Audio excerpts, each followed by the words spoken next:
Let's talk now with human rights activist Benedict Kumbi, who joins us from Switzerland via Skype to discuss this. Thank you, Benedict, for joining us at this time. So the blame has been put solely on the quarters of government.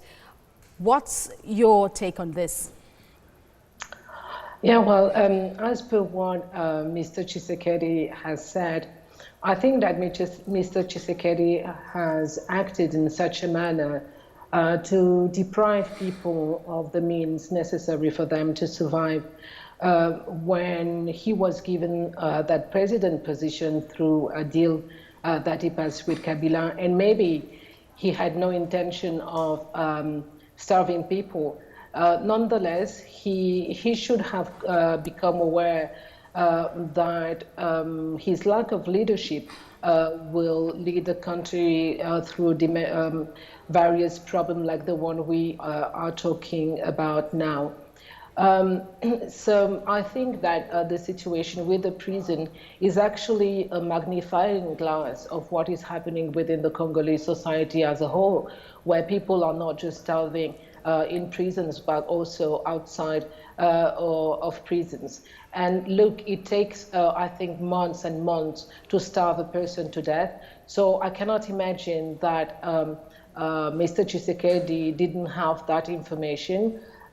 We as a people have access to this information through social medias or testimonies, videos that we receive.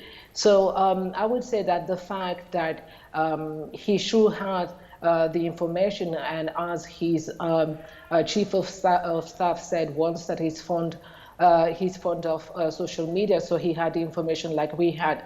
So the fact that no provisions were made to feed the people, the fact that Mr. Tshisekedi prefers to engage in parties, make all these even more reprehensible and condemning. And maybe he could argue that he didn't know about these practices, but I think that it is our right to ask him if he had once read a president job description, because I'm sure that many of us did, and we know for a fact that we cannot lead a country by empty promises. Absolutely. And in addition to what the president has also said, well, there are doubts coming from the quarters of Bunia prison that even his promise will only last for 3 months. Is that what you read too? Yeah, because this has been actually, I would say, a trend with Mr. Tshisekedi. When you listen to him and his discourses, there is something, there is a leitmotif coming on, and he always say, oh, this what I'm going to say now, I'm sure will please people. So he thinks that he can please the Congolese population with words, and that all those empty words are sufficient actually to govern the country. But it has shown so far that it's not effective, and that maybe it is time for him to start working really. Reports also say about 100 armed men went to this particular Bunia prison earlier in the month, demanding the release of some of their members, also raising calls that perhaps there could have been a connection with these two scenarios. What do you think? Yes, I think that when we talk about Congo, it's always, I think, the same problem, is that we fail to look at the frame. We talk about those armed forces, those rebels groups, without actually questioning what is really happening in the Congo. And this country has been suffering under war since now for 20 years now.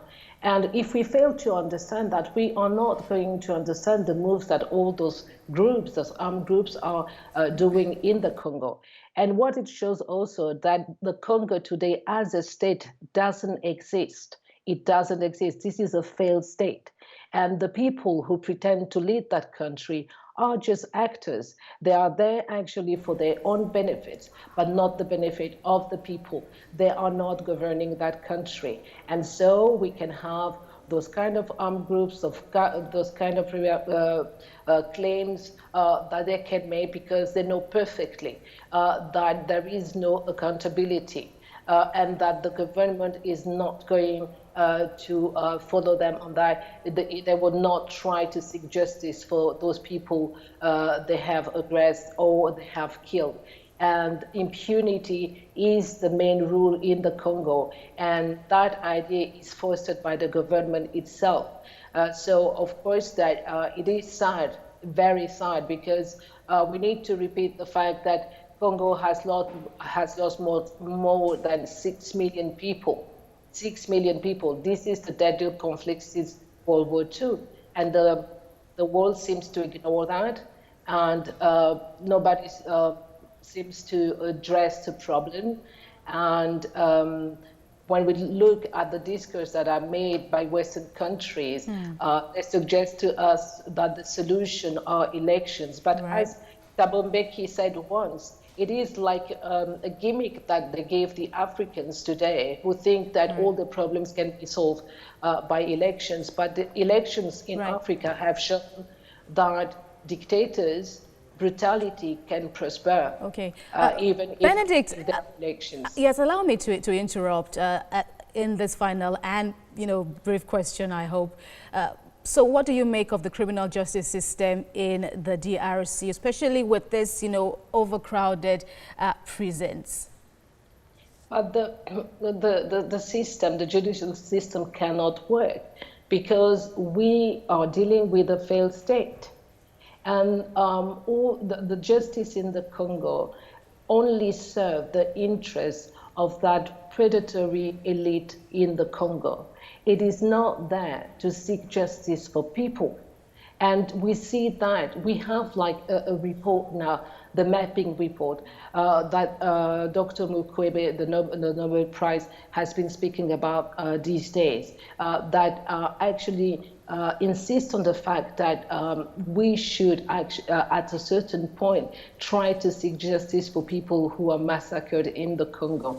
And we see no move from that so-called government. So the justice is not there for the people. Justice in Congo is there to sustain that predatory state in place now. Benedict Kumbi, thank you very much for your analysis on TVC News. Thank you.